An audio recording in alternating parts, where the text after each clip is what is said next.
Profesor de investigación y filólogo en el Instituto de Lenguas y Culturas del Mediterráneo y Oriente Próximo del CSIC, Luis Alberto de Cuenca es también un poeta y ensayista reconocido. Su producción científica dentro del Departamento de Estudios Griegos y Latinos del Centro de Ciencias Humanas y Sociales del CSIC se ha concentrado sobre todo en la traducción y edición crítica de obras de la literatura occidental.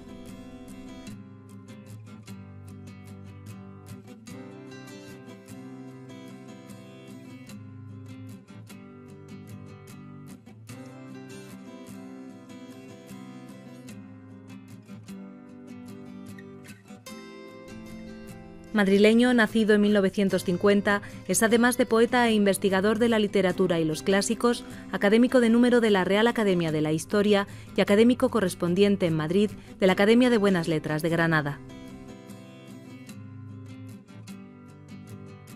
Premio Nacional de Poesía 2015 por su obra Cuaderno de Vacaciones, es uno de los autores más destacados de su generación desde que en 1971 publicara su primer poemario.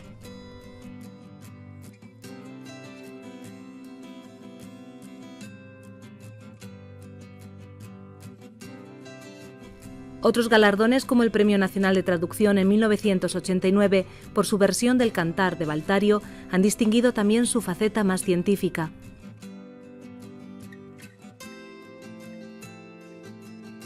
Estos dos premios enmarcan una trayectoria definida por sus dos vertientes más destacadas, la del creador literario y la del estudioso e investigador filológico.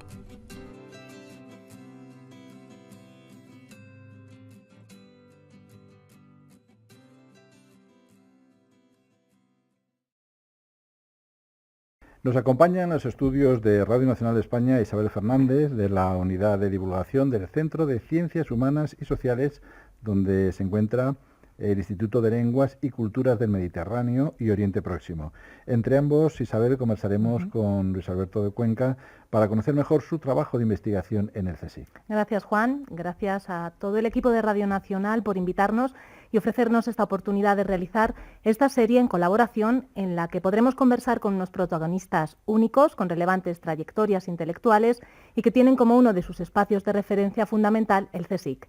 En esta entrevista conoceremos la trayectoria de Luis Alberto de Cuenca en el CSIC, así como la relevancia de su trabajo filológico como investigador del origen grecolatino de la cultura europea. Como experto en filología clásica y conocedor de los clásicos, Luis Alberto de Cuenca ha traducido, entre otros, a Homero, Eurípides y Calímaco. Ha sido además director de la Biblioteca Nacional de España, así como secretario de Estado de Cultura. Bienvenido, profesor. Muchísimas gracias. Encantado de estar aquí en esta segunda casa mía. De la primera sería el Consejo y esta Radio Nacional de España también la considero mi casa. Muy bien. Si le parece, comenzamos hablando de su formación universitaria. ¿Qué le lleva a estudiar filología clásica? Pues estudié filología clásica porque pensé que si no estudiaba filología clásica no iba a tratar con el latín y el griego con la asiduidad, con la frecuencia y con la, intimidad con la que yo quería tratarme con esas dos lenguas. Yo soy un filólogo nato, en el sentido que me da igual la filología inglesa, la alemana, la española que la clásica, pero creo que la que más formación conlleva es la filología clásica, porque nadie te enseña latín y griego en las demás filologías, y sin embargo es muy fácil hacer filología española si tienen una formación de filología clásica. Esto no sé si estarán de acuerdo mis colegas de filología española, pero yo creo que es una gran realidad. ¿Qué papel tienen sus profesores en las elecciones académicas que va usted realizando y profesionales a partir de sus estudios de filología? Pues un papel verdaderamente señero, importantísimo. Yo empecé la carrera de Derecho, porque mis padres desde luego no querían ni oír hablar de que yo fuera filólogo, me parecía una cosa que casi no salía ni en el diccionario. Entonces saqué muy buenas notas en Derecho, lo cual me dio patente de corso para poder mudarme a la facultad de enfrente, de la Complutense, que era la de Filosofía y Letras. Lo feliz que me sentí el primer día que me senté en una aula de Filosofía y Letras es algo que no se puede explicar con palabras. De repente había encontrado lo que era mi nicho espiritual, lo que a mí me interesaba hacer, que era fundamentalmente las humanidades, que es lo que siempre me fascinó. Entonces interrumpí los estudios de Derecho y me dediqué plenamente a la filología. Entonces era primero y segundo de comunes, no había que elegir hasta después de 2 cursos comunes. Y mi maestro Manuel Fernández Galiano, que me impartió clases de griego en la Complutense, se lanzó a la aventura de la Autónoma, que acababa de fundarse, con otros estudiosos de la talla de Gratidiano Nieto, de Luis Sánchez Agesta, etcétera, fundando la Autónoma. Y me fui detrás de él, entre otras cosas porque tenía una novia con la que estudiaba en Filosofía y Letras, que me hubieran cambiado de letras si hubiéramos seguido en la Complutense y no hubiéramos estado en la misma aula. Entonces decidimos que matricularnos en la Autónoma siguiendo a don Manuel Fernández Galiano y también con la posibilidad de estar juntos. Ya se sabe lo que son los amores de juventud. Y que luego desgraciadamente la pobre perdió la vida en un accidente automóvil a los 19 años. Y entonces pues nos mudamos a la Autónoma, que entonces estaba ubicada en Alfonso XII 3, muy cerca de la Cuesta de Moyano, otra de mis pasiones, la bibliofilia, y pues allí estudié segundo y tercero de carrera. Después se inauguró Canto Blanco, las instalaciones de la Autónoma en Canto Blanco, y allí hice cuarto y quinto curso, ya de especialidad de filología clásica. Me parece que incluso antes ya había empezado filología clásica, pero no recuerdo exactamente si era segundo y tercero una especie. En la Autónoma era distinto y ya cuarto y quinto era de plena especialidad. Pero en cualquier caso no me arrepiento en absoluto de haber cursado filología clásica, porque dominar el latín y el griego, enterarte de lo que dicen cualquier autor de la antigüedad helénica y de la antigüedad latina, es un privilegio que cada vez está al alcance de menos gente, porque los planes de estudio han arrinconado las humanidades clásicas de una manera vergonzosa. Y esa es mi primera impresión con las humanidades clásicas. Siguiendo con sus años juveniles y universitarios, estos transcurren entre finales de los 60 y los primeros 70. ¿Cuál es el ambiente que recuerda de esa época? Pues un ambiente de clara oposición al régimen franquista. Yo recuerdo que estábamos siempre en huelga activa, que era una cosa muy divertida, que nuestros compañeros, los delegados de clase, nos decían, bueno, estamos en huelga, pero venimos aquí y vamos a hacer un cineforum, vamos a proyectar una película o vamos a hablar de una obra literaria importante. Era muy divertido las huelgas activas, yo la verdad es que lo pasé muy bien. Y recuerdo también las cargas policiales en la universidad, eran años muy duros. Estoy hablando del año 68, 69, 70, incluso en la Autónoma, por ejemplo, pues recuerdo que hubo acordonamiento policial de la universidad, etcétera. Yo lo que pasa es que llevaba siempre traje, que hoy por cierto no me he puesto corbata, y entonces pues la policía siempre se creía que yo era profesor, y la verdad es que no he recibido ningún golpe de la policía de entonces, gracias a Dios. ¿Y en esos años viaja al extranjero para formarse, o cuáles son sus influencias internacionales? Mis influencias internacionales fueron evidentemente los profesores que conectaban con mi maestro Manuel Fernández Galiano. Recuerdo, por ejemplo, al profesor Giuseppe Giangrande del Birkbeck College de Londres, donde estuve una estancia, y la verdad es que tenía el mejor maestro posible para relacionarme con el extranjero, porque todos, sobre todo los autores, los estudiosos ingleses, británicos, como Dennis Page, por ejemplo, también era muy amigo de don Manuel, y con ellos tuve la oportunidad de aprender algo que realmente no se aprende ni siquiera con maestros, sino porque la filología clásica tiene tanta antigüedad, digamos que estamos haciendo la misma filología desde el siglo III a.C. Lo que ocurre es que estamos haciendo la misma filología, pero con enfoques diferentes y en tiempos diferentes. Eso es lo que hace verdaderamente necesario el estudio de los autores antiguos. Por mucho que se haya estudiado a Esquilo, a Sófocles, a Homero, se le seguirá siempre estudiando y traduciendo, porque cada generación tiene que tener una visión nueva de algo tremendamente común y a todos, que es la calidad que señala la existencia de un autor clásico, ¿no? La calidad y la permanencia, diríamos.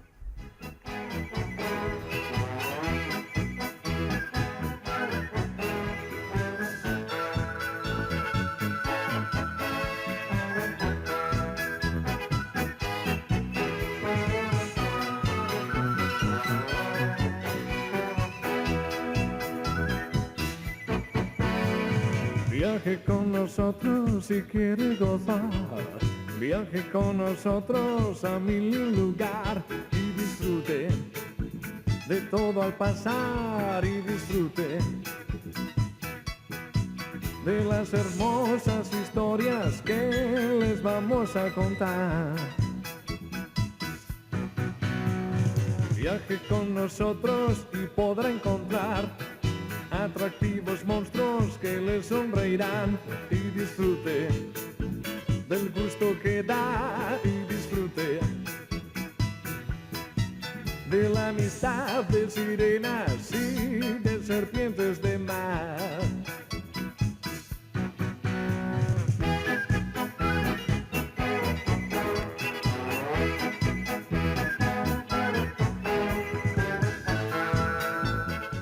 Cuenca, es usted un joven intelectual en los 80, pero que también vive con su generación y llega a componer éxitos ochenteros para la Orquesta Mondragón, como este que estamos escuchando.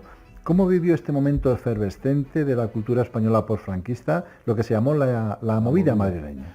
La viví, la verdad es que en el patio de butacas y en una de las primeras filas la viví muy intensamente. Yo tenía la suerte de que ya en el año 79, me parece que fue 78, 79, dudo el año exacto, había conseguido la plaza de investigador titular en el Consejo Superior de Investigaciones Científicas. Eso me daba una tranquilidad laboral grande, de modo que podía también dedicarme a otras cosas que no sea hacer exclusivamente currículum, que es lo que hice entre el año 1972, que acabé la carrera, y el año 78 o 79, que obtuve la plaza.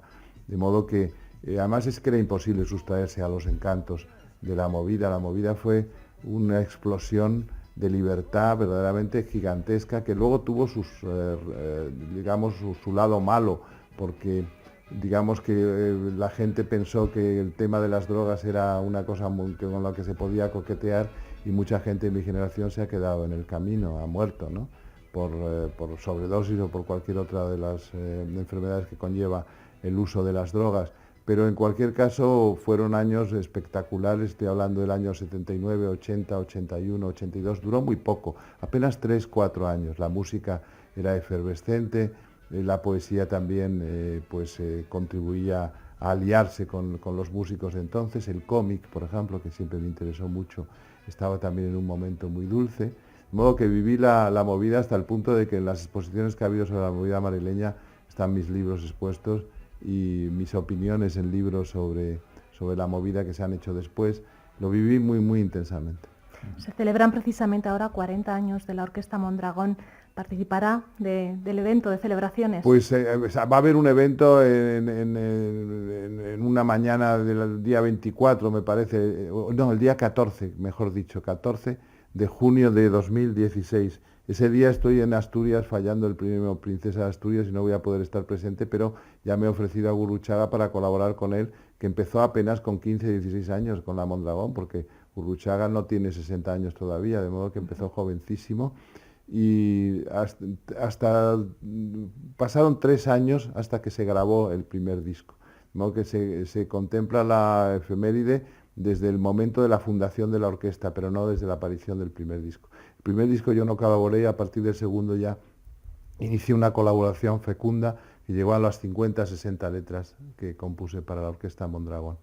De modo que fueron años muy, muy bonitos. Yo por la mañana investigaba y por la tarde-noche me iba con los amigos por ahí. Dormía poco, hay que decir. Pues cuando se es joven se puede dormir poco. Eso es, un plan perfecto para un joven. Retomemos, hablaremos después de su faceta de letrista y de colaboraciones musicales, un poquito más avanzada la entrevista. Retomemos, si le parece, la trayectoria en el CSIC. ¿Cómo no? Primero realiza su tesis doctoral. Lo primero que hago es hacer la memoria de licenciatura, lo que se llamaba entonces la tesina, que la hice sobre los epigramas de Calímaco de Cirene, y que se publicaron íntegramente en la revista Estudios Clásicos en distintas entregas, 5 entregas, mi edición crítica de los epigramas de Calímaco de Cirene. Ya entonces se me despertó la pasión ecdótica. ¿Qué es la ecdótica? El arte de editar textos. A mí me gusta mucho editar y traducir. Me gusta menos divagar, porque hay muchos filólogos que lo que les gusta es hacer grandes teorías sobre los personajes de la antigüedad. A mí lo que me gusta es ofrecer positivismo a la gente, que luego tenga textos fidedignos en los cuales basarse para luego interpretar. Pero yo he sido menos hermeneuta y más crítico textual, ¿no? y entonces me fascina fijar un texto de un autor antiguo. Así lo hice con Calímaco de Cirene en la memoria de licenciatura, que defendí en 1973 en la Autónoma de Madrid, y en 1976, el mes de junio, un 13 de junio, que creo que es el día de San Antonio, ¿verdad? Así es. Un 13 de junio de 1976 leí la tesis doctoral sobre otro autor cuyos fragmentos edité, que es Euforión de Calcis, que necesitaba urgentemente una edición agrupadora de todos los nuevos hallazgos que habían salido sobre todo en las arenas de Egipto, los papiros de Oxirrinco, etcétera, y entonces hice una edición que publicó la Fundación Pastor de Estudios Clásicos, de la que estoy muy orgulloso, porque bueno, pues fue la primera que agrupaba todo ese material, y un año después apareció una edición de Van Groningen, un famoso filólogo holandés, pero le gané por la mano. Un año antes salió la mía. ¿Con esa tesis obtiene una beca postdoctoral o cómo obtuve se también relaciona los con premios la tesis? extraordinarios, los obtuve con la tesina y con la tesis, con los de licenciatura y el de doctorado. Y entonces, con ese... yo el año 74 opto a una beca en el Consejo Superior de Investigaciones Científicas firmada por mi maestro, don Manuel Fernández Galiano.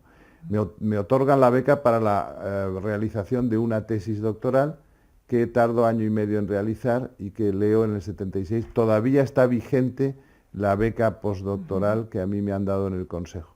Y entonces el don Manuel me dice que lo mejor es que me quede en el Consejo por mi perfil. Yo la verdad es que nunca he sido muy amigo de la universidad, de dar clases, me aburre bastante lo de comunicar saberes. Entonces sí soy conferenciante, sí soy, en ese sentido me gusta mucho dar charlas, pero no tanto ese contacto directo, continuo con los alumnos, me gustaba más la investigación. Y en ese sentido pues opté por hacer carrera en el Consejo.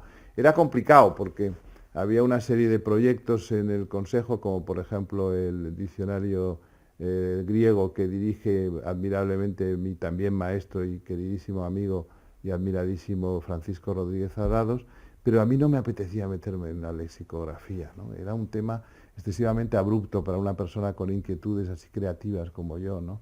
Y había un proyecto que era el Diccionario Latino que dirigía don Sebastián Marinero, otro gran maestro de la filología clásica, y como no estaba en el organigrama, digamos en el escalafón del grupo que hacía filología griega, pues sobre todo lexicografía griega, que era lo fundamental, pues entonces decidí optar por latín. Pero yo soy helenista, esto quede muy claro. Para mí el griego es más importante, mucho más importante que el latín, pero en cualquier caso, al ser filólogo clásico, realmente manejas las dos lenguas. Entonces concursé a una plaza de lexicografía latina con destino al diccionario del doctor Mariné y tuve la suerte de sacarlo muy joven, tenía yo 27 años entonces. Ya tenía la seguridad de una plaza fija, que es lo que de algún modo quería la gente en la época, ¿no? Ahora yo creo que ha cambiado bastante, porque están poco las cosas que son fijas ahora, pero bueno, en cualquier caso entonces sí, todavía lo eran. Y luego colaboré en el diccionario del doctor Mariné, pero ese proyecto se fue desinflando poco a poco, de modo que empecé a optar por proyectos personales que no obedecían a un criterio colectivo. Yo la verdad es que soy mal trabajador en equipo, a mí me gustan las tareas individuales, no soy muy individualista. Ha quedado patente, por tanto, su vocación científica e investigadora más que docente desde más investigadora que docente. Exacto. El Consejo para mí ha sido mi primera casa. He dicho que la Radio Nacional, con la que colaboro hace muchos años, también es la segunda, pero la verdad es que siempre me he sentido muy a gusto en el Consejo Superior de Investigaciones Científicas.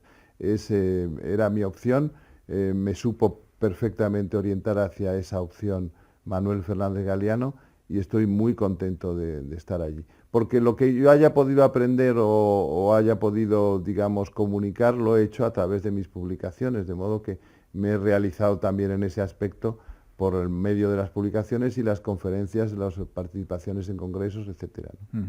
Ha hecho usted referencia a sus primeras líneas de investigación, pero han pasado muchos años. ¿Cómo ha ido evolucionando esa investigación? En el fondo, la investigación sigue con las mismas líneas fundacionales, en mi caso, que son ecdótica, crítica textual, literatura comparada, análisis literario. Esas son mis líneas de investigación. Y luego, en el ámbito cronológico, me ha interesado muchísimo la Grecia clásica, o sea, siglo V antes de Cristo, pero aún más todavía la literatura helenística, a partir del siglo IV, que ha sido uno de mis núcleos de investigación mayores. Sobre todo la antología palatina, que se conserva en un códice único en Heidelberg, el Códice Palatino, ha sido uno de mis intereses investigadores más asiduos. De hecho, ahora voy a trabajar en ella con destino a la colección Alma Mater. Pero es que además, en mi caso, todo se fundía, la filología y la creación literaria, porque en la antología palatina yo aprendí a escribir versos. No solo aprendí la técnica filológica para soltarme en la ecdótica y en la crítica textual, sino también aprendí una manera de escribir versos que se transferiría absolutamente a mi creación literaria. Entonces, por eso es muy difícil para mí distinguir entre el creador y el filólogo, ¿no? Cuando hago currícula, evidentemente, no puede uno poner las obras creativas, pero eso en Estados Unidos sí que son méritos y que sí que concurren, pero en Europa, sobre todo en España, somos muy reticentes a que lo creativo tenga algún punto de interés en relación con el currículum filológico. Pero evidentemente en mi poesía hay muchísima filología y en mi filología quiero creer que también hay algo de poesía. Continuaremos hablando más adelante también de cómo se compaginan esas facetas suyas, pero volviendo a su trabajo de investigación, quizás sea interesante en este punto poder, si pudiera explicarnos cuál es la metodología y en concreto qué papel han tomado las tecnologías digitales en su trabajo. Es un papel decisivo, ¿no? Yo recuerdo, por ejemplo, cuando hice la tesina sobre Calímaco, la tesis sobre Euforión de Calcis, tenía que trabajar con varias máquinas de escribir, porque todavía no existía siquiera aquella famosa IBM que tenía cabezas que se podían cambiar, ¿no?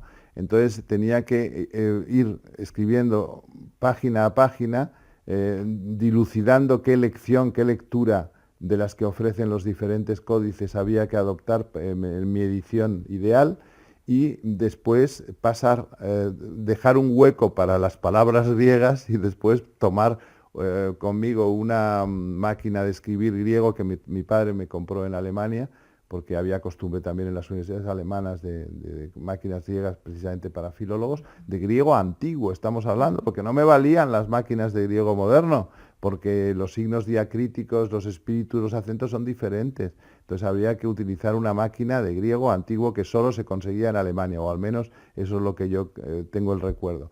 Y mi padre me la trajo de Alemania, siempre han sido muy colaboradores mis padres conmigo, allá donde estén. Un beso, queridos papás, porque habéis sido fantásticos en mi promoción como filólogo y como escritor también. Y entonces me trajo esa máquina con la que yo tenía que ir rellenando los huecos que había dejado previamente, con el aparato crítico de cada epigrama. En fin, era un disparate. Pero luego ya apareció la IBM que tenía cabezas distintas, de modo que lo único que tenía que hacer uno no es cambiar de máquina, sino cambiar de cabezas. Era una especie de esferas con una serie de signos, ¿no? Y eso contribuyó a que parte de la tesis doctoral ya la realicé con máquina IBM.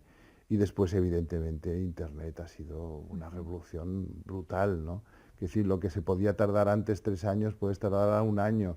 En los artículos, por ejemplo, tienes la posibilidad de acceder al banco de textos más importante de la literatura antigua que existe, pero todo al alcance del usuario y de manera gratuita. Es verdaderamente formidable, ¿no?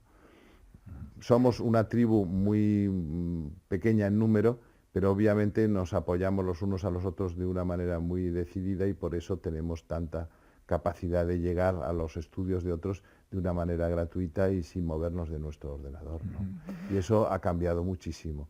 Yo últimamente también he trabajado sobre Eurípides. En el Consejo hemos Adrados y yo hicimos un tomo del que estoy muy orgulloso, el Medea y yo Hipólito, y luego he hecho yo solo el último volumen aparecido de Eurípides hasta la fecha, con Fenicias y con Cíclope, y lo he pasado muy bien, pero ya es mucho más cómodo. Por ejemplo, para que os hagáis una idea, yo lo que hago es tomar de una edición que tenga libres derechos el texto griego y lo copio en mi ordenador para poder trabajar sobre él. Trabajar sobre un texto es importantísimo, entre otras cosas porque además evitas erratas. Ya nadie piensa en la idea de que si tú editas una tragedia de Eurípides tienes que mecanografiarla, eso es un disparate, porque puede ser una fuente de errores incalculable. Trabaja siempre sobre una edición anterior y luego vas corrigiendo, vas elaborando el aparato crítico. Es muy complicado, se deshoja uno mucho. La filología pura, y esto es filología pura, tiene algo también de esfuerzo físico notable. Yo creo que he perdido mucha vista también con los aparatos críticos, obviamente. Y ahora pues estoy en una fase en la que quiero volver a los orígenes, volver a la poesía helenística y, digamos, jubilarme con la antología palatina. Eso es lo que me divierte ahora. Luis Alberto de Cuenca, ¿cuánto queda por descubrir en relación con los textos clásicos? Pues queda por descubrir mucho. Y gracias sobre todo a las arenas del desierto que invocaba yo antes, hablando de Euforión, pues siempre nos brindan posibilidades de encontrar fragmentos importantes. Posidipo de Pela, por ejemplo, un escritor de época helenística, pues está pidiendo a gritos una nueva edición porque se han encontrado epigramas muy importantes y totalmente desconocidos gracias a los papiros que existen en diferentes partes del mundo. Digo en diferentes partes del mundo, aunque son todas de las arenas egipcias fundamentalmente, pero luego se han dividido en distintas universidades y museos de todo el mundo, ¿no? Por ejemplo, en España tenemos una colección de papiros importantísima en la Abadía de Montserrat, que hay precisamente una estudiosa nuestra que se llama Torallas Tobar, Sofía Torallas, que está en Estados Unidos, que ha trabajado mucho sobre esos papiros encontrados. Y claro, por ejemplo, esos papiros son fundamentales para el conocimiento de la literatura clásica. ¿En qué sentido? Continuamente, a la hora de efectuar una edición crítica, estamos conjeturando cosas que incluso corrigen el texto recibido, el textus receptus, ¿no? Y lo más maravilloso que le puede pasar a un filólogo en la vida, a mí no me ha pasado nunca, pero les ha pasado, por ejemplo, a gente como Wilamowitz Möllendorf, un fabuloso filólogo alemán, es que se encuentre a posteriori un papiro en las arenas de Egipto que lea el texto como tú lo has conjeturado previamente. Eso es que tú sabes más griego incluso que los propios señores que hicieron el textus receptus de las distintas obras literarias. Y eso ocurre precisamente en muchas ocasiones porque de Homero, por ejemplo, hay pasajes muy defectuosos en la tradición homérica y los papiros han contribuido a que dejen de serlo, ¿no? De modo que continuamente están apareciendo cosas. No sé hasta qué punto serán tan importantes como, qué sé yo, como las que se descubrieron en su momento, sobre todo a partir del Renacimiento, en el Renacimiento y en el siglo XVII. Obviamente ya está muy trillado el campo, pero todavía hay muchas posibilidades de encontrar joyas excavando en el terreno, diríamos, sobre todo papirológico.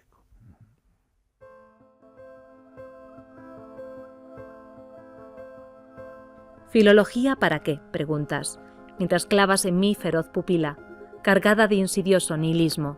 Te lo explico. No entiendes mi respuesta. Te da igual que los textos se publiquen bien o mal, no te importa en absoluto, que un clásico se entienda o que la gente lea el Quijote tal y como quiso su autor que lo leyéramos, sin una sola coma dudosa ni un pasaje desesperado. Cambio de materia y te pregunto, ¿vida para qué? Por si se fundamenta tu rechazo de la filología en la grotesca tesis de que la vida nada tiene que ver con las bobadas filológicas, y tú respondes, vida para nada, o en todo caso para los criados. Adivino la cita de Villiers debajo de esa frase. Bueno, es que yo he traducido mucho, no solo del latín y del griego, sino del francés, del inglés, del alemán, el provenzal, del catalán, etc. Y uno de los autores que más me ha fascinado, entre otras cosas, porque además Alicia, mi mujer, hizo la tesis sobre él y nos unió Villiers de l'Isle-Adam, fue la criatura que forjó nuestro matrimonio. Pues hay una obra de Villiers de l'Isle-Adam, un escritor que nació en 1838, murió en 1889, un gran decadent de la generación parnasiana y presimbolista, que se llama Axel. Y en ese drama Axel, que es fascinante, llega un momento en que los enamorados están planeando un suicidio, que es lo que deben hacer los enamorados como es debido, porque realmente eso es lo máximo del amor, ¿no? Morir juntos. Pues, y le dice, ¿y para qué queremos vida? Déjaselo a los criados, la vida para los criados. Entonces es el poema de Filología para qué, aparte de justificar mi interés por la filología y hablar de una interlocutora frívola, maravillosa, una mujer que evidentemente ignora para qué sirve la filología, pero no es el caso de mi mujer, es un caso de mujer ideal, y acaba diciendo vida para qué, y acaba con una frase de Persio, de las sátiras de Persio, o curas hominum, o quantum est in rebus inane, que significa, oh, preocupaciones de los hombres, o cuánto hay en todo, de inútil y de inane. Porque eso es cierto también. Yo soy un científico convencido en el sentido de que creo que la ciencia hace avanzar el mundo, pero también soy un escéptico absoluto, en el sentido de que pienso que todo de alguna manera equivale a nada. Todo y nada tienen mucho que ver. Y en ese sentido creo que se avanza a golpe de escepticismo. Uno de mis libros de cabecera son los esbozos pirrónicos de Sexto Empírico, que es la obra por excelencia del escepticismo filosófico del mundo helenístico. Creo que solo dudando y no creyendo en cosas es como avanzamos. Los dogmas no ayudan a avanzar, solo la duda. Y en ese sentido creo que ese poema que has elegido, y te agradezco mucho que lo hayas traído a colación, yo creo que revela mucho más de mí que varias entrevistas completas. ¿Y cree usted que la sociedad en general entiende la filología clásica y sus proyectos de investigación? Antes hacía referencia a cómo cada vez está disminuyendo más, ¿no? No creo que la sociedad actual lo entienda, y bien que lo siento por la sociedad actual, que se está perdiendo algo muy importante. Realmente los planes de estudio de todo el mundo tienden al adelgazamiento de las materias de humanidades clásicas. Quizá Italia sea una de las excepciones, curioso. Italia más que Alemania o que el Reino Unido, que también han sido las grandes reservas espirituales de latín y griego junto con Francia, pero en Italia es donde tiene mayor presencia el latín y el griego en el currículum académico, ¿no? Quizá porque, bueno, en Italia se vive el latín como algo verdaderamente pues propio, ¿no? Y también en parte de Italia fue parte singularísima de Grecia, estoy hablando de la Magna Grecia, todo el sur de Italia. Pero en cualquier caso, España ha sido particularmente cruel con los estudios clásicos. Hemos venido de una situación mucho más boyante, mucho más importante desde el punto de vista de la filología clásica, desde los planes de Altamira de la República, los planes Ibáñez Martín de después de la guerra, que eran planes que daban mucho protagonismo al latín y al griego. Pero con el tardofranquismo empezaron las dudas, empezó aquello del ministro Solís de más deporte y menos latín y aquellas bobadas que condujeron al libro blanco de la educación con el ministro Villar Palasí y que después pues fueron de despropósito en despropósito hasta culminar en ese gigantesco despropósito que es la LOCSE y después las criaturas que vinieron después que tampoco arreglaron del todo la faena porque sigue habiendo una gran responsabilidad por parte de nuestros gobernantes y de nuestros pedagogos de haber proscrito del currículum académico el latín y el griego, que es fundamental para la educación mental de los jóvenes de ambos sexos en nuestro país y en todos los países del mundo, porque es una gimnasia mental extraordinaria. Eso el profesor Adados, cuando le hagáis la entrevista, lo va a repetir mucho más autorizadamente que yo, porque ha sido la voz que clama en el desierto en los últimos 40 años al respecto, ¿no? Y la verdad es que por mucho que hayamos luchado, nos parece que es poco lo que hemos conseguido, porque nos hemos tropezado siempre con el frontón de que para qué sirve el latín, para qué sirve el griego, son cosas que no tienen sentido, pertenecen al pasado, y yo pienso que nunca más que ahora pertenecen no solo a nuestro presente, sino incluso a nuestro futuro, porque en los valores que nos legaron esos hombres de las civilizaciones griega y romana está nuestro futuro si es que tenemos futuro.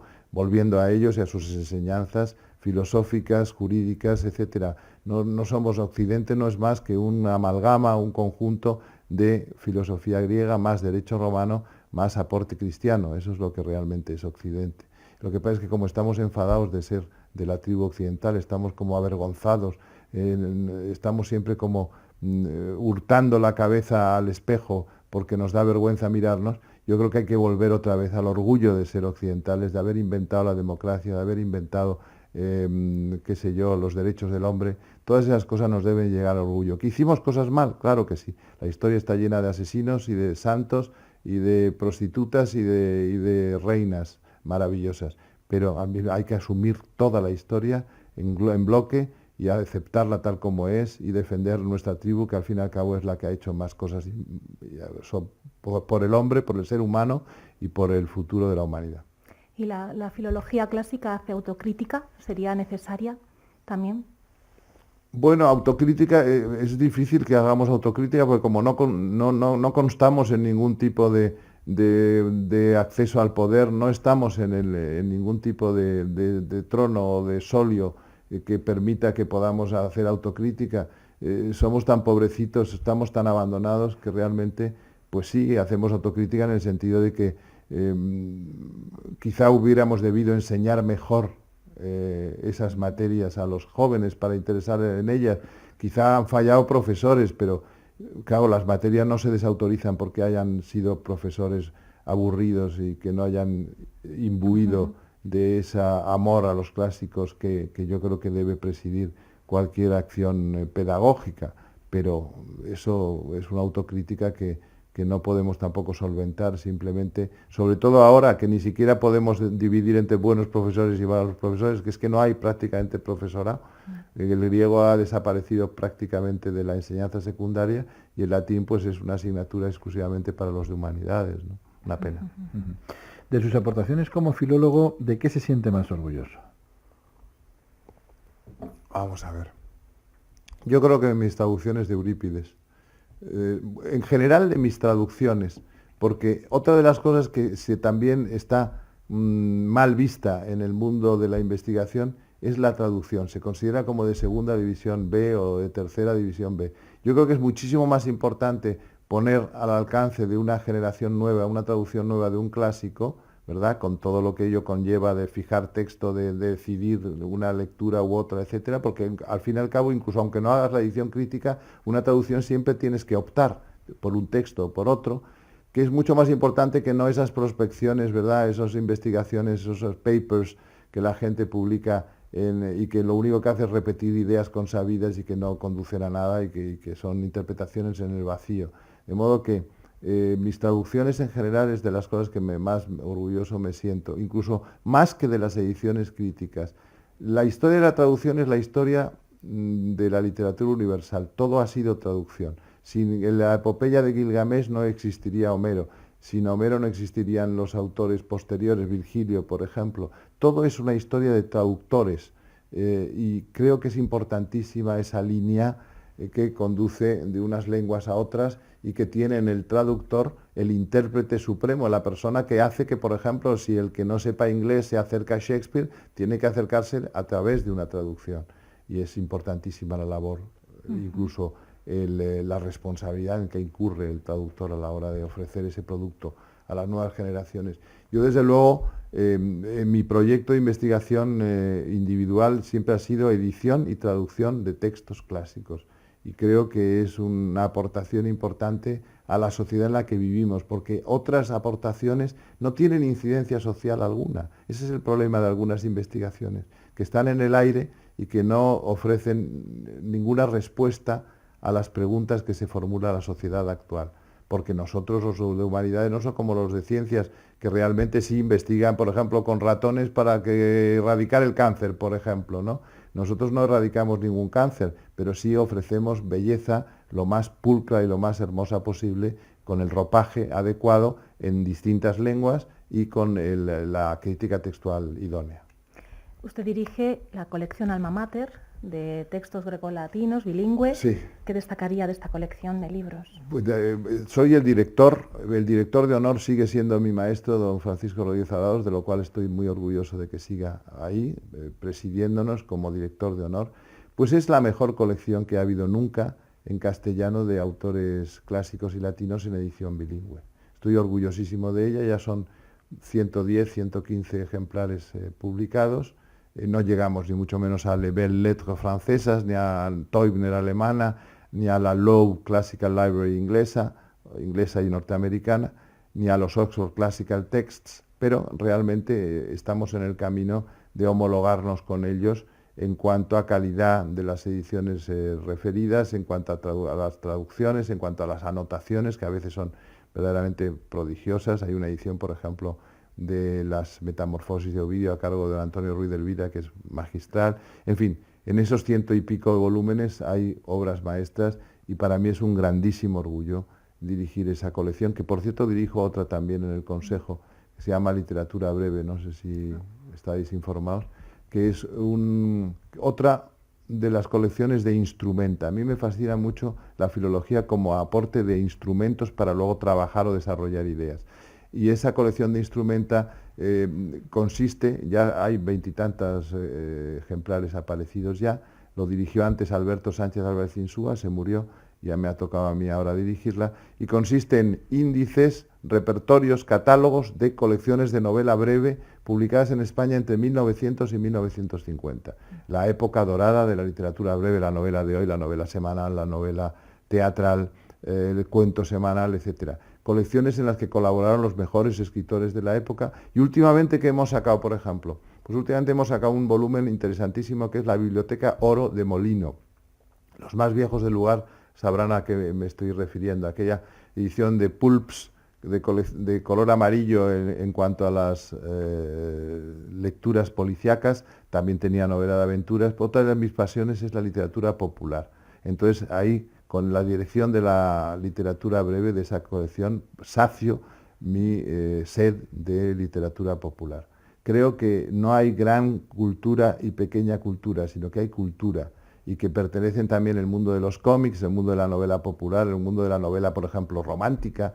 Todo eso tiene también su nicho en la cultura y en el espíritu de una época, y hay que estudiarlo. La universidad, la academia, el mundo académico debe interesarse por eso. Yo soy un gran apóstol de la cultura popular. Y de hecho me lo han reconocido con algunos premios también, de ciencia ficción, terror, fantasy, que me ha interesado siempre muchísimo. Escuche un momento, por favor.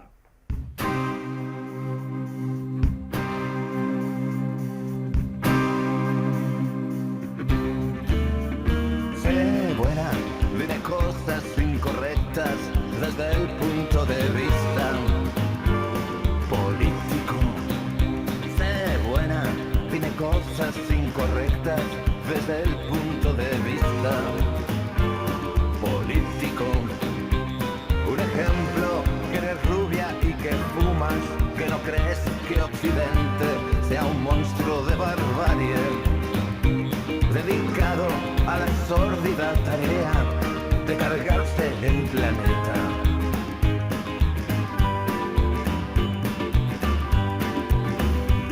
Sé buena, dime cosas incorrectas desde el punto de vista político. Sé buena, dime cosas incorrectas desde el punto de vista político.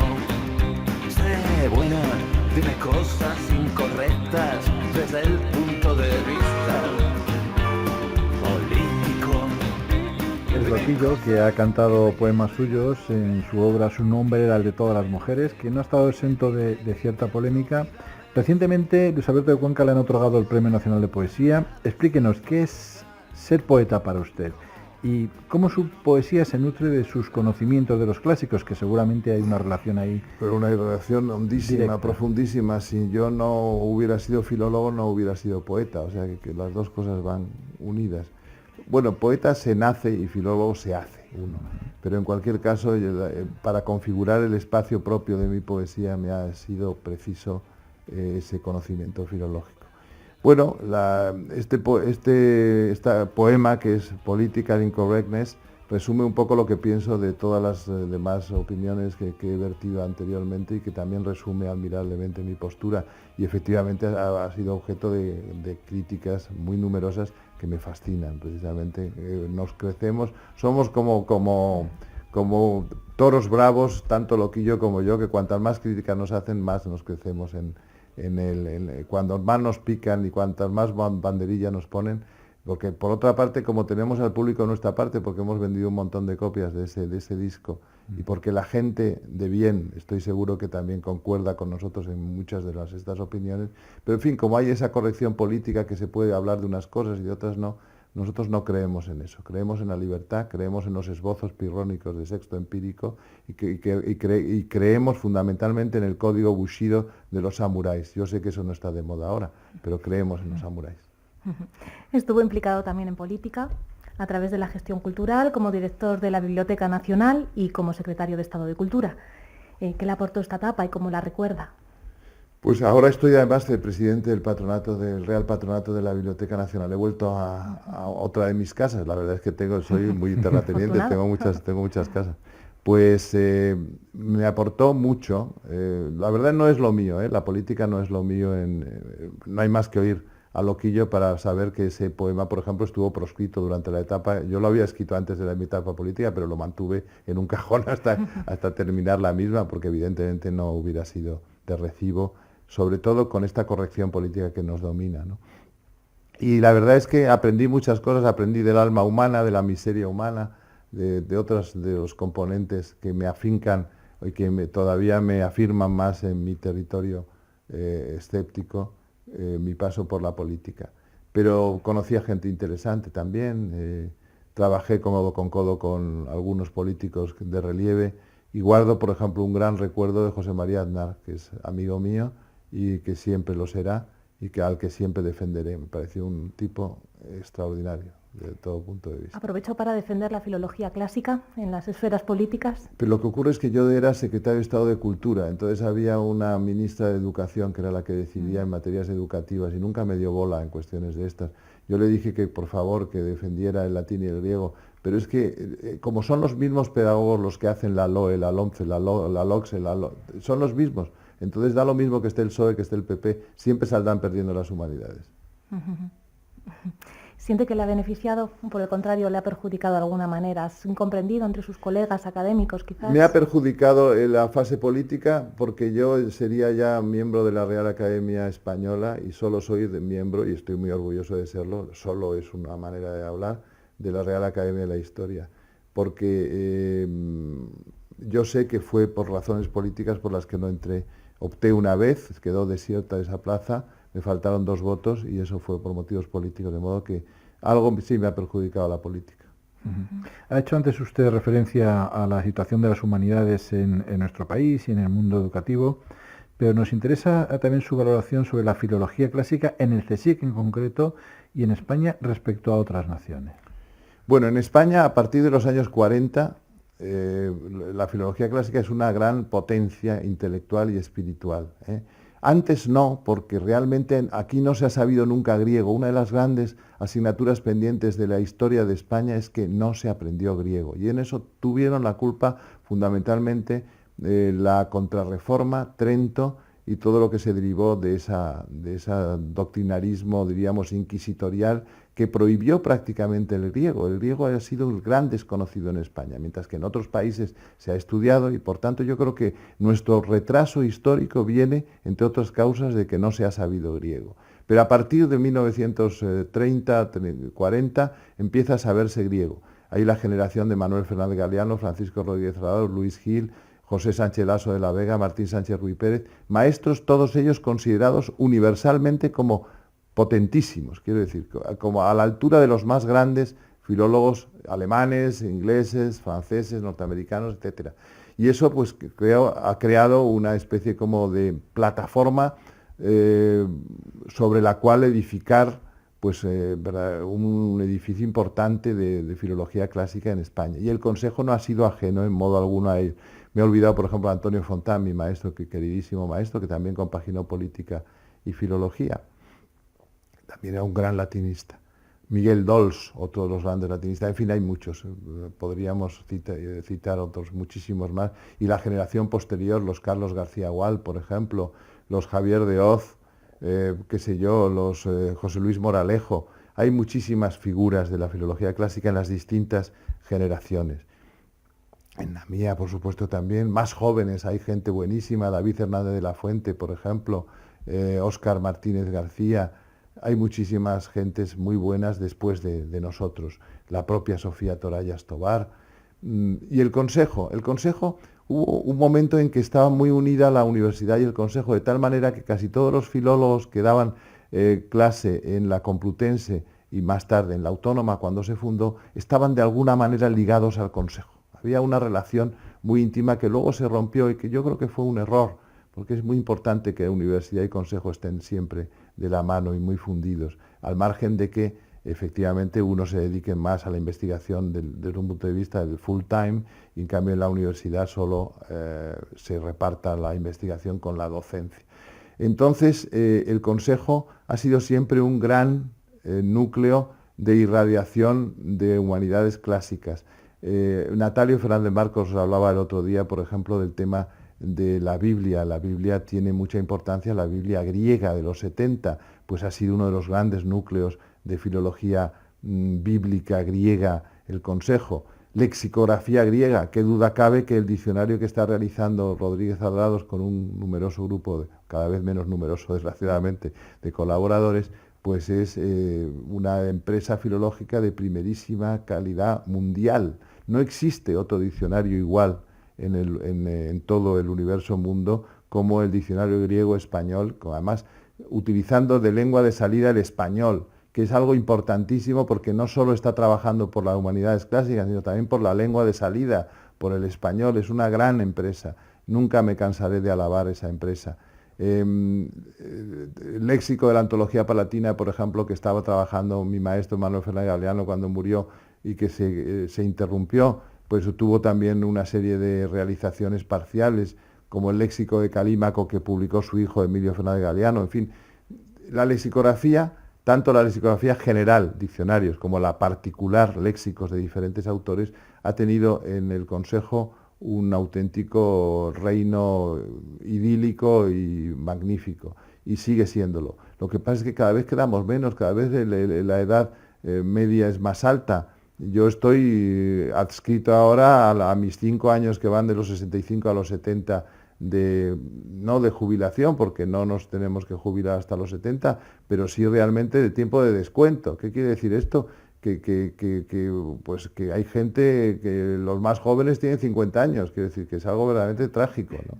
Entonces necesitamos rejuvenecer el árbol de la ciencia luliano para que siga dando frutos, y eso solo lo podrá conseguir pues una política adecuada en materia de investigación y que de algún modo no nos arrumbe, no nos destine a los humanistas a un rincón, sino que nos dé la relevancia que tenemos, porque además yo creo que España ha sido un país que siempre ha cultivado las humanidades, aunque el griego ha sido su asignatura pendiente, creo que deben seguir manteniendo esos niveles de apoyo que a veces pues se pierden y que lamentamos muchísimo. ¿Y cómo percibe el futuro del CSIC en general como una institución, un centro público de investigación, funcionarial, multidisciplinar, tan grande? Complicado que sea igual que hasta ahora. Yo creo que va a ser... el otro día decía, me parece que el presidente de la patronal, Rosell, aquello de que ya no va a haber nada permanente. Yo creo que eso no se debe decir, ese mensaje, porque es un mensaje desestabilizador. Pero en cualquier caso lo que sí es cierto es que vamos a un modelo más como americano, más anglosajón, en cierto modo, ¿no? Con más apoyo de la sociedad en diferentes proyectos concretos y también con una serie de evaluaciones continuadas del profesorado para que no se duerma en sus laureles y diga, ya he sacado la oposición y ya me dedico a dormir la siesta, ¿no? Yo creo que eso está cada vez más presente en nuestra sociedad y que cada vez, yo creo que ojalá que haya más iniciativa privada, sobre todo en la investigación de humanidades. En Estados Unidos existen muchas empresas y muchos sponsors que apoyan, por ejemplo, proyectos de tipo humanístico. Ojalá sería deseable que también en España se trasladara ese modelo y que pudiéramos, yo creo que todavía el modelo público tiene mucho que decir en Europa y en España en concreto, porque es un modelo muy diferente del estadounidense, pero que debemos de aprender de esa manera de actuar de nuestros aliados americanos, porque es también muy práctica y porque de algún modo nos dibuja las líneas de futuro que son importantes para nosotros. Escuche, por favor. Me acuerdo de los Aurea Dicta de Borges que me contaba Marcos Barnatán. Me acuerdo de la tienda de tebeos que había en Hermanos Miralles hace 50 años. Me acuerdo de Dale Arden de espaldas, embutida en un traje de noche deslumbrante. Me acuerdo de las viejas láminas de Araluce vistas a la limón con una prima rubia que vivía en Barcelona. Me acuerdo del pelmazo de Proust siempre que desayuno magdalenas. Me acuerdo de que Rita Macau nunca llevaba el Lacoste con el cuello levantado. Me acuerdo de Jacqueline Sassard en Los Titanes, una coproducción franco-italiana que me encantó de niño. Me acuerdo de que un profe del colegio nos dio una charla sobre el Macbeth de Shakespeare, copiada letra a letra de Víctor Hugo. Me acuerdo de que a Álvaro, para que no llorase y se durmiese pronto, le leía la canción del pirata de Espronceda en la edición romántica de la imprenta de Yenes. Me acuerdo de que Inés, cuando era muy pequeña, quería ser Dorita, la del Mago de Oz, y tener un perrito como Totó. Me acuerdo de mi madre a todas horas. Este es un poema publicado yo creo que en Cuaderno de Vacaciones, me parece, en el último libro, creo, pero no estoy seguro, en el que de algún modo sigo un artilugio retórico que se inventó una escuela francesa, la escuela Oulipo, Georges Perec, Raymond Queneau, que consistía en que con una fórmula que era siempre la misma, me acuerdo de, je me souviens de, tú decías una serie de cosas que salían de tu interior, que brotaban de lo más hondo de tus entretelas, ¿no? Y podíamos hacer un libro entero, y no desespero de hacerlo algún día, que se titule Me acuerdo de, en el que todos los poemas fueron recuerdos, porque la literatura es siempre memoria, y la inteligencia es memoria. Por eso me cabrea tanto la actitud de algunos pedagogos cuando proscribieron la memoria desde el plan de Villar Palasí del Libro Blanco, diciendo que solo se servía para decir listas de reyes godos y tonterías por el estilo, cuando si no hay memoria no hay inteligencia, todo es recuerdo. En eso soy platónico plenamente. Reminiscencia igual a conocimiento, recuerdo igual a saber. También hemos elegido este poema para hablar, aunque no tiene cabida en esta entrevista por falta de espacio, de esas otras grandes aficiones suyas, el cine, los tebeos, la música pop, pero ¿por qué le interesan al filólogo estas manifestaciones, estas otras manifestaciones de la cultura? Es que el filólogo también es un ser humano, quiero decir, no es solo un personaje que se dedica exclusivamente a buscar lecturas en los manuscritos, ¿no? Es también un ser humano. Yo eso siempre recuerdo, no referido a los filólogos, pero sí a los poetas, aquello que le ocurrió a don Eulogio Florentino Sanz, un poeta olvidado del siglo XIX, que no tenía dinero como la mayor parte de los poetas de aquella época romántica, y que entonces pues solía merendar en casa de algún millonario que le daba de merendar y de algún modo de comer, porque no tenía otra cosa, y pues le recitaba poemas para distraerle, ¿no? Y un día, para hacer befa y mofa y escarnio y burla del pobre don Eulogio, su mecenas le dijo, pero bueno, vamos a ver, Eulogio, ¿para qué sirve un poeta si es que no servís para nada? Y contestó Eulogio, servimos para lo que los demás hombres, y además para escribir versos. Lo mismo se podía decir del filólogo. Es un ser humano absolutamente normal y corriente, solo que encima sabe las técnicas necesarias para hacer filología. Pues, ¿qué le parece si nos recomienda, ya estamos terminando, la lectura de algún clásico? Shakespeare. Fijaos que soy de clásicas y sin embargo, si tengo que recomendar algún clásico a uno solo, hay mucha gente cuando le dices, dime una película, dime un cuadro, dime un compositor, dice, no, tengo muchos. Yo siempre puedo decir uno, porque siempre se puede decir uno. Lo que pasa es que a lo mejor varía y otro día dices otro. Pero desde luego yo recomiendo la lectura de Shakespeare. Shakespeare agota el hecho humano, de tal manera que cualquiera de los que se acerquen como lectores a Shakespeare va a ser más experto en lo humano que si leyera todo Freud completo, más el Marqués de Sade, más Darwin, más todos los grandes fundadores de la modernidad. Shakespeare es moderno en términos absolutos y nos informa de nosotros mismos como nadie lo ha hecho jamás en la historia de la literatura universal. Sí, ya para terminar, ¿le gustan las adaptaciones de los clásicos? De hecho, me gusta hacerlas incluso, sí. Me gusta mucho traerlas al siglo XXI. Por ejemplo, lo que acabamos de hacer con Numancia de Cervantes, Alicia Mariño y yo. Alicia Mariño es mi mujer, pero aparte es una excelente filóloga también, francesa, por cierto.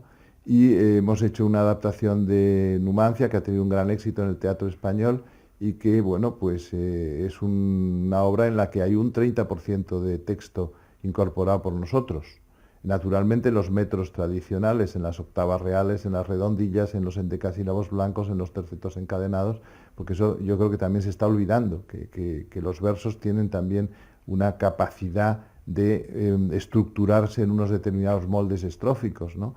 Ya la gente se cree que la poesía es escribir lo que le da la gana a uno y acabar una línea en cualquier momento. No, también tiene una técnica, ¿no? Y eso lo hemos hecho con Cervantes sin traicionar su espíritu, pero conduciéndolo a un siglo que es el suyo, porque Cervantes es un autor de nuestros días también, y Numancia es el drama de la dignidad y de la libertad. Y yo creo que eso lo estamos viviendo a diario, ese drama.